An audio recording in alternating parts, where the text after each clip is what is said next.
ازيك يا شباب، عاملين ايه الاخبار؟ يا رب تكونوا كويسين. انا احمد سامح واحنا في فاير بيرد النهارده.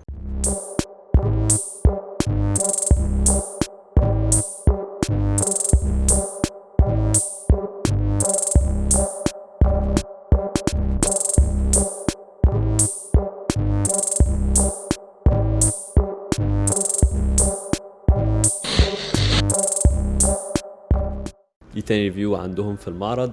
عندهم عربيات دايما بتتجدد. هنا كانت موجوده من شهر كده بالظبط الهاينداي توسان الفيس ليفت. دلوقتي جت الكيا سبورتاج 2022 الفيس ليفتد اللي شكلها جامد جدا، ومن اول ما اعلنت في مصر وهي لسه ما اتباعتش. فاير بيرد وفرت الكيا سبورتاج ال 2022 كل الفئات طبعا، بكل الموديلات، باي عربيه نفسك فيها هتلاقيها عند فاير بيرد وباحسن سعر برضه. سعر العربيه دي برايس ليست 975 الف جنيه، تقريبا مليون جنيه. ولكن انت بتتكلم في عربيه كان سعرها اراوند 600 700 الف، بقت دلوقتي مليون جنيه. فانت بتتكلم دلوقتي على الفيات تيبو. الفيات تيبو كانت ب 270 و 300 الف جنيه، دلوقتي بقت ب 600 الف جنيه، 550 ل 600 650 كمان. البرايس ليست انا بتكلم بدون اوفر برايس، فدي يعتبر سعرها كويس قوي بالنسبه للاوبشنز الكتير اللي احنا هنشوفها مع بعض. وخلينا نقسم الريفيو الى اجزاء زي ما عودناكم دايما، ونبدا باول حاجه الا وهي مش الانبوكسنج، لا، بالتصميم الخارجي. بالنسبه بقى للتصميم الخارجي، بدايه من اللوجو الجديد للشبكه الاماميه اللي شكلها غريب جدا، بس في نفس الوقت شكلها شيك وعصري وجاي من المستقبل كده، بالليدات اللي بقت منتشره في كل عربيات بتاعت كيا وهيونداي. هي دي تقريبا نفس العربيه بالظبط بتاعت هيونداي اللي هي التوسان، بنفس قاعده العجلات، بنفس الشاسيه، بنفس كل حاجه. ولكن الاختلافات زي ما انتم عارفين اكيد في البادي الخارجي والوكيل بتاع العربيه. فزي ما انتم شايفين كده تصميم عصري جاي من المستقبل، شيك جدا برضو. تحس ان هو اهدى شويه من التوسان، ولكن في نفس الوقت هو احدث او جاي من المستقبل اكتر. ممكن عشان خاطر احنا اتعودنا على التوسان والكيا لسه نازله جديد، مش عارف، ولكن انا ده من وجهه نظري. السنسورز موجوده زي ما انتم شايفين كده، حساسات اماميه وفي اكيد حساسات خلفيه، وزي ما انتم شايفين كده فتحه تهويه كبيره جدا، والريلاتيف موجود جوه بشكل حلو قوي. اما بقى حليه الكروم اللي موجوده هنا دي شكلها شيك قوي، ماشيه مع اللوجو الكيا، باين جدا ان هو من الالومنيوم كده او معمول له زي فينيشنج. بالنسبه بقى للهيد لايتس او الليد لايتس اللي موجوده زي ما انتم شايفين كده شكلها حلو جدا وعصريه. وفي الفئه اللي انتم شايفينها قدامكم دي الاشارات بتكون عاديه هالوجين، بالاضافه كمان للانارات الاساسيه. اما بقى الفوج لايتس اللي بتكون تحت دي بتكون ليد، شكلها لطيف جدا. زي ما انتم شايفين كده الفتحات موجوده تحت مكمله معانا بشكل لطيف قوي. التصميم والكروم بتاعها ماشي بشكل انسيابي جدا، بغض النظر عن التعريج اللي موجوده في العربيه او الانبعاجات الكتيره قوي اللي بتبقى موجوده في العربيات الجديده زي الهيونداي توسان. ارتفاعها من على الارض او الكليرنس، الجراوند كليرنس، يعتبر كويس كبير، اكيد مش هتحك في المطبات خالص. تعالوا نشوفها برضو من الناحيه الثانيه. زي ما انتم شايفين كده الليد لايت او الداي لايت ماشي قوي مع الحته اللي تحت دي اللي عند الفوج لايت. طيب ده التصميم من مقدمه السياره. خلينا نشوف من جنب السياره بيكون الدنيا عامله ازاي. جنطها حلو جدا متميز، R17 او مقاس 17. تعالوا نقول لكم المقاس بالكامل 215 على 65 R17 براند نيكسون. بيكون جنط محترم جدا. انا بحب الجنوط التو تونز اللي بتكون مميزه جدا زي ما انتم شايفين قدامكم. بالنسبه حتى للكبوت، فالكبوت املس ما فيهوش اي مشكله. بالنسبه كمان للجنب بتاع العربيه تحس ان في بامب كده عند الكاوتش، بعد كده العربيه مسحوبه تاني لجوه. مفيش كسرات هنا كتير، لا هو كسره واحده بس من الكتف مكمله معايا لحد الاخر زي ما انتم شايفين. الحاميات اللي تحت دي عشان خاطر ما توسخش رجليك وانت نازل العربيه، الحته دي تفضل نظيفه دايما. في نفس الوقت برضو عشان العتب ما يحصلوش اي تجاريح، لا دي لو اتجرحت انت بتشيلها وبتغيرها بمنتهى السهوله. والكروم برضو لمسات الكروم حلوه قوي، مهتمين قوي بالحته دي. الابواب كيلس زي ما انتم شايفين كده بصمه. المرايه تعتبر مقاسها كويس، مش وحشه خالص. الكاوتش اللي ورا برضو نفس المقاس 215. فتحه التانك تعتبر كبيره نسبيا برضو، تفتح كده بشكل لذيذ. من التفاصيل الحلوه يعني ان هي واخده سحبه كده تعالوا نشوف بقى من ورا والليدات اللي موجوده ورا. ولكن قبل ما نشوف ورا، بصوا بقى، بصوا الكروم اللي هنا ده. بحب جدا السحبه اللي موجوده ورا دي، تحس ان العربيه يعني من ورا انا حاسس ان هي مثلا تدي على رانج روفر. انا بحب الكلام ده. طيب بصوا هنا التيجو مثلا، التيجو لا، هتحس ان هي نازله صف كده زي ال 5008 مثلا. هنا دي زي ال 3008 او رانج روفر زي ما قلت لكم. والسي اتش ار برضو كل الكلام ده واخدين نفس السحبه اللي موجوده ورا. طيب نكمل الكروم بقى من هنا. ما تكملش، لا، في عندك بيانو بلاك في نفس الوقت الكروم نازل هنا. كمل لحد اول عربيه بشكل حلو جدا. لو تلاحظوا برضو المرايه هنا، بصوا لو وقفت بشكل كويس هتلاقي ان هو اكنها مكمله الخط. مهتمين جدا بالتفاصيل. الروف راك هنا مميز جدا، بيانو بلاك برضو حلو وثبت كويس. السقف بانوراميك روف في نفس الوقت لونه اسود. انا بحب الحركه دي، بتدي شياكه جدا للعربيه. خلينا بقى نخش على مؤخره العربيه. تعتبر ضخمه، تعتبر كبيره زي ما انتم شايفين. تصميمها مميز جدا. الكروم مكمل هنا. الشارك تيل بتاع الاريال يعتبر كويس. والبيانو بلاك معرفش ليه مش مكمل هنا، ولكن ماشي، ما عنديش مشكله فيه. ولكن اعتقد لو كان كمل كان هيبقى اشيك، اعتقد، خاصه ان النيكل الموجود هنا مكمل لحد جوه. يعني حاسس ان يعني العربيه مش عارف، مش حاسسها افضل حاجه. بالنسبه بقى للطقم الليدات اللي موجود او اللي مترمي في العربيه، الاشارات هالوجين، وهنا كمان هالوجين، ولكن في ليدات برضو موجوده.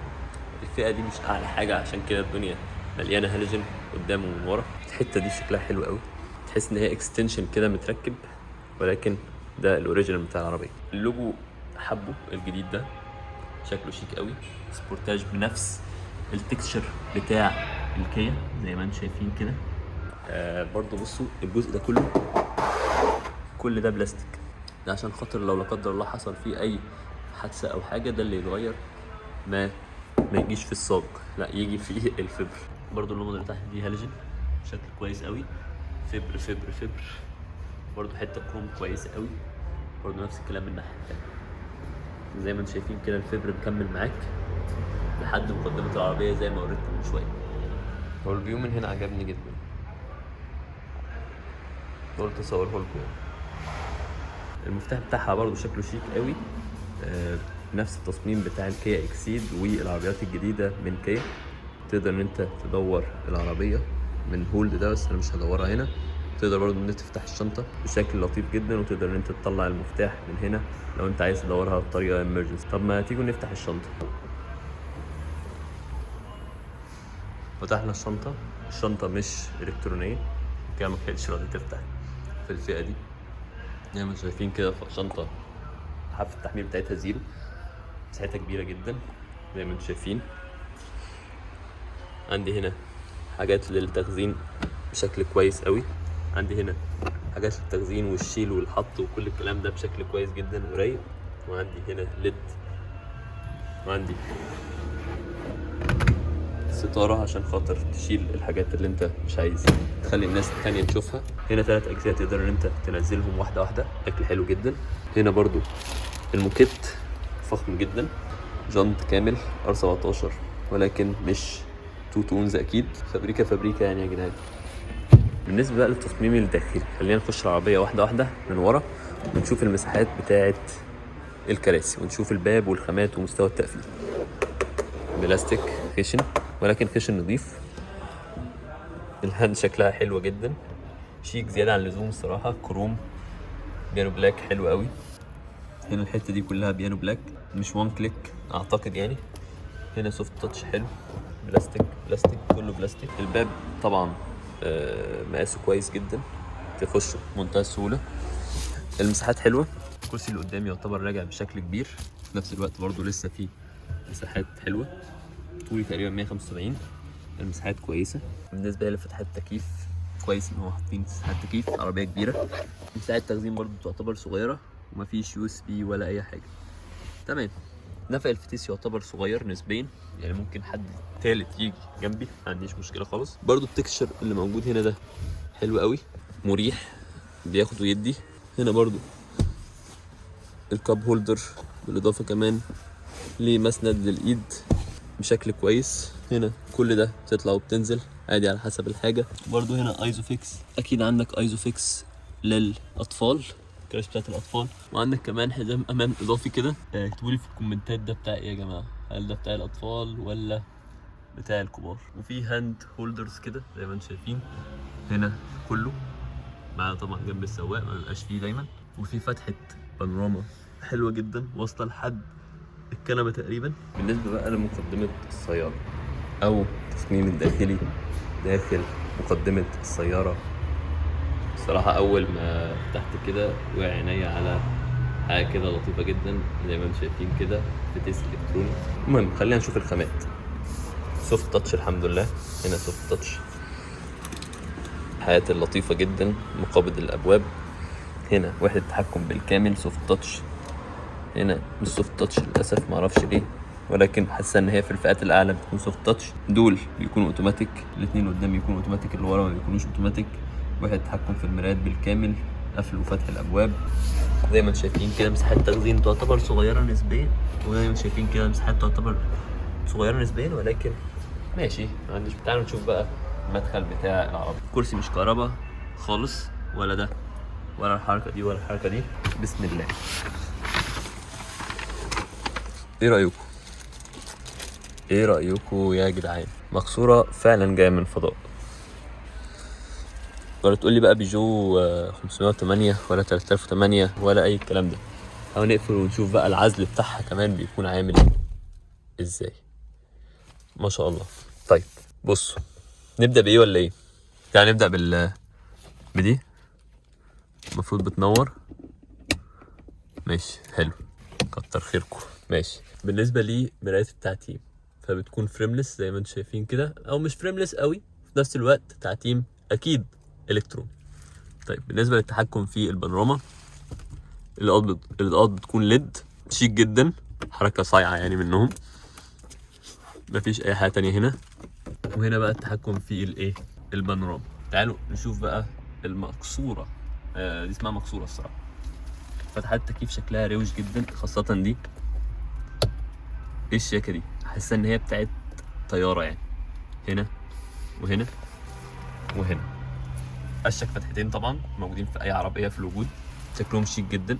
الانفوتينمنت سيستم شاشات عملاقه هنا وهنا زي بالظبط المرسيدس الكهرباء الاي كيو اس مثلا، شكلها حلو قوي. الطاره شكلها حلو ولكن حاسس ان الخامه دي مش حلو، مش عارف كشكل يعني بتاعها. ولكن التحكم هنا شكله لطيف جدا، ما عنديش اي مشكله فيه.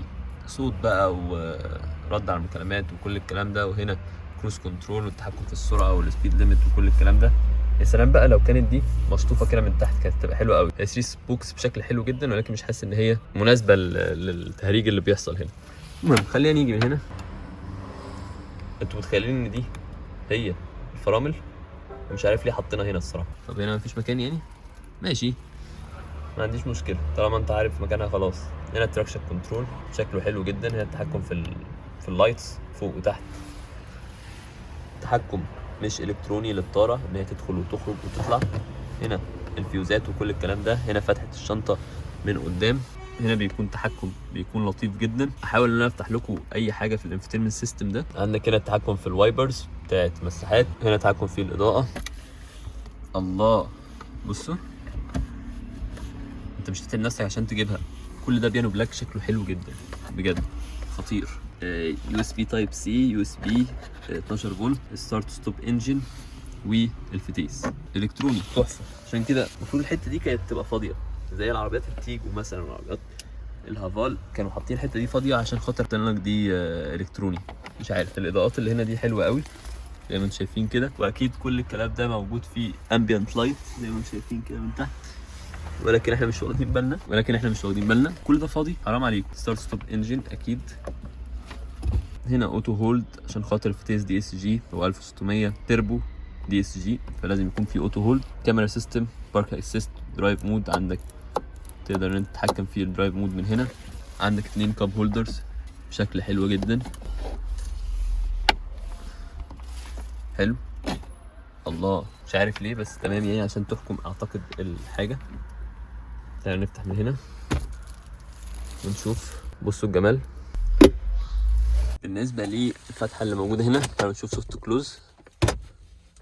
سوفت يعني بشكل كبير، او عشان خاطر بس في كتيبات كده، معرفش ايه المجلدات دي، هي كيا احنا بنقلل الاوراق يعني عشان البيئه وكده، معرفش ايه اللي انتوا عاملينه ده، بس في ناره جوه شكلها حلو قوي. وعجباني الحته اللي بارزه دي في المسند، ولكن لو كانت سوفت تاتش كانت تبقى احلى كتير. لو كانت كل الكلام ده مليان كان هيبقى احلى كتير، ولكن المكسوره تحفه الصراحه يعني. وبالفعل فتحت لكم الانفوتينمنت سيستم. انا حاسس ان دي بتاعت الكاسيت، يعني لو قلت مثلا للي قاعده جنبك ممكن توطي الصوت، هتوطي في ده بجد. طيب المهم زي ما انتم شايفين كده بتاع التكييف برضه مش بتاع الصوت، ده بتاع التكييف مش بتاع الصوت. 2 زونز تحكم في التكييف حلو جدا، شكل حلو قوي شيك. نفس الكلام هنا تحكم في التكييف. هنا كل الاوبشنز اللي انت تقدر ان انت تحطها، ولكن ما عندكش ايه ده، ما عندكش ان انت توطي وتعلي. ايه ده، هو جاست من هنا. شكل من هنا فعلا بس مش عارف. تعالوا نشوف مع بعض. طيب هنا اف ام 95 حلو قوي. حاسس ان هي كويسه. هو بيقول لك افتح يعني العربيه، لكن كده كده مش هقعد كتير. عندك سيتنجز في كل حاجه بقى، تقدر ان انت تظبط الفيكل، تظبط كل حاجه لازم تكون شغاله. الديسبلاي، هي اللي عاجبني جدا في الديسبلاي ان هي حيه كده، يعني مش اللي هو تمبلتس كده محطوطه جنب بعض بشكل رديء، لا شكلها حلو قوي، في نفس الوقت جودتها حلوه. وهنا برضو الشاشه، انا مش عايز الصراحه اولع العربيه عشان انا داخل المعرض، فبرضو الشاشه هنا هتكون تحفه طبعا. الاضاءه بتاعتها حلوه، كل حاجه حلوه، ما عنديش اي مشكله فيها. والجزء اللي تحت ده الشريط ده تاتش طبعا وشيك جدا. البيانو بلاك، كل ده طبعا بيانو بلاك. الابيض ده ده كروم طبعا. نعمل كده مزيكا والله. المهم، وهنا زي ما انتم شايفين كده البي تمام. انا بي والله تمام، انا قلت اتاكد يعني بس. والجير شيفت برضو شغاله بشكل حلو قوي. عربيه رياضيه يا جماعه، تحفه تحفه. بالنسبه بقى للمكسوره اللي في النص، شكلها شيك جدا. تقدر ان انت تغير في كل حاجه من هنا من هنا. لا عربيه شيك جدا، والشاشات مساعده الدنيا خالص يعني. بصوا ده طبعا العربيه مش شغاله، فعشان كده ما اعرفش دي تاتش ولا مش تاتش، بس اعتقد مش تاتش يعني. كده كده محدش هيعمل كده يعني وهو سايق، بس شاشه تحفه برضه حلوه قوي.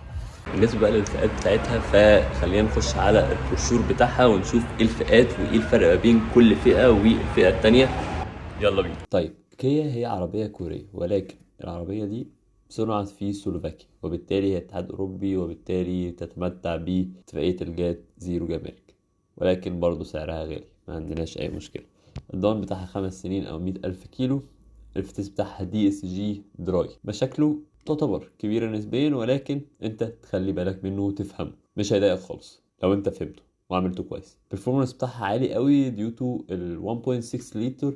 المحرك بتاعها التربو اللي بيتكون من 4 سلندر عاديين خالص و140 هورس باور. 140 هورس باور، وبيوصل لحد 161 نيوتن متر عند 4800 لف. الدور كلاتش بتاعه 6 سرعات عادي خالص، وسعة خزان الوقود 62 لتر. اما بقى بالنسبة للتسارع بيكون في 12 ثانية، ده بسبب ان حجمها كبير. بالنسبة لطول العربية بيوصل لحد 4400، والعرض 1800 ملي، تقريبا متر و80 سنتي. اما بقى الارتفاع بيكون متر 60، تعتبر اقل شويه من الموديلات القديمه. سعه حيز الامتعه اللي هو الرير بوت بتاع العربيه بيكون 466 لتر. اعتقد كانت تبقى احسن لو اكبر شويه من 466 ودخلت في ال 500. نظام التعليق الامامي بيكون ماكفيرسون، واللي ورا بيكون منفصل مالتي لينك، ده بيديك راحه كويسه جدا. عندك 4 أو 5 فئات، طبعا بتختلف كل عربيه عن التانية بالنسبه للجنوط وطي المرايات وفتحه السقف بانوراما وكل الكلام ده. واللي كانت معانا كانت الهاي لاين بلس، ودي بتكون بدايه البانوراميك روف. طبعا فيها كل الاوبشنز الاساسيه، وهتلاقي حتى من اول واحده فيها معظم انظمه الامان، ولكن للاسف ما فيهاش تحكم الكتروني بالثبات اللي هو الاي اس بي او الاي اس سي، والهيل بريك اسيست برضو ده موجود في الفئه الثانيه بس. وبرضو زي ما انتم شايفين كده باقي انظمه الامان بتبدا من الفئه الثانيه مش الاولانيه. وانا عجبني جزء حلو قوي ان هو وانا بقفل العربيه لقيت ان هي عملت نفس الويندوز شات داون ساوند. ايه يا هونداي او ايه كده، مفيش اصوات تانية يعني، بس هي الصراحه حركه يعني حلوه بتهيأ ان هي العربيه بتعمل شات داون، ولكن تمام يعني ما عنديش مشكله. المهم خلينا نقول راينا في العربيه دي. عربيه فعلا بتغير مفهومك عن العربيات الاس يو في او العربيات عموما. هي عربيه تعتبر واسعه جدا، عربيه عائليه، عربيه فيها كل الاوبشنز اللي انت محتاجها بشكل كبير قوي. عربيه فئه ما تعتبرش اقتصاديه خالص، فئه تعتبر عاليه. انا حاسس من وجهه نظري ان دي اعلى من الهيونداي توسان، ولكن كل واحد على حسب التصميم اللي يعجبه والاوبشنز اللي تعجبه. ولكن ك شاسيه بالانجن بالفتيس بكل الكلام ده الاتنين واحد، ولكن كتصميم انا حاسس ان دي فيوتشرستك اكتر، وبالتالي هي بتديك عمر افتراضي اعلى للديزاين بتاعها.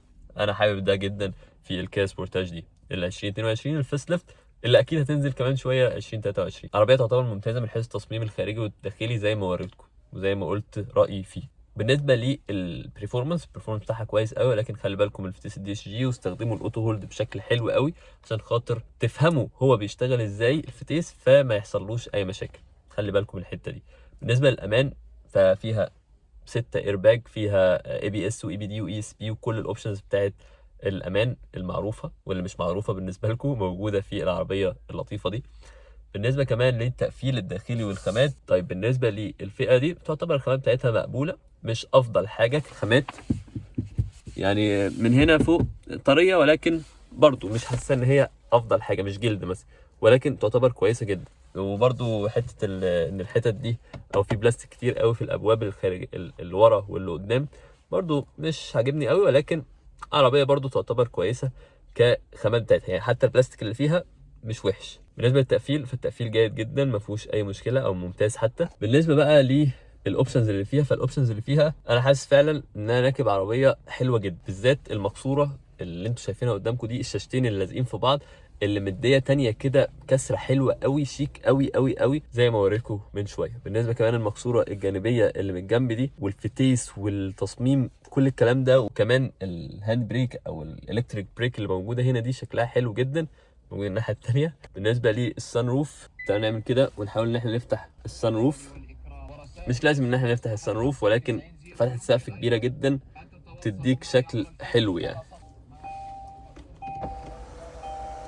فتحه السان روف كبيره جدا، وقتها كبير جدا على ما بتفتح، ولكن تمام مش لازم ان هي تفتح يعني كل ده، ولكن حلوه فتحتها حلوه قوي، والناس اللي ورا هتنبسط وهي قاعده في كل المساحات الزجاجيه الكبيره قوي اللي موجوده في العربيه دي.